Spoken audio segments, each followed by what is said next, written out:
প্রায় 1120 ধরনের অসুস্থতা তিনি শনাক্ত করতে পেরেছিলেন এবং 700 রকমের ঔষধি, বিভিন্ন ধরনের ফ্র্যাকচার, দাঁত তোলার ব্যবস্থা এবং সবচেয়ে যেটা বড় ব্যাপার প্লাস্টিক সার্জারি।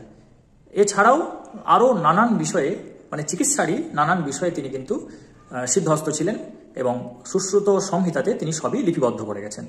তিনি তার এই যে অপারেশন অর্থাৎ যে শল্য চিকিৎসা তার জন্য তিনি অনেক ধরনের যন্ত্রপাতি আবিষ্কার করেছেন এবং তিনি ব্যবহার যেগুলো করতেন সেগুলো সবই কিন্তু এই সংহিতাতে রয়েছে। সেগুলো আমরা উইকিপিডিয়া থেকে একবার চট করে দেখে নিই চলুন।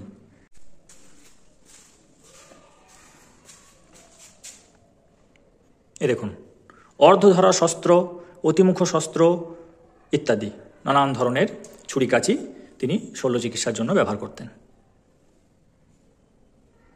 তাহলে আজ থেকে 2800 বছর আগে এই ধরনের কিন্তু অপারেশন তিনি চালিয়েছেন।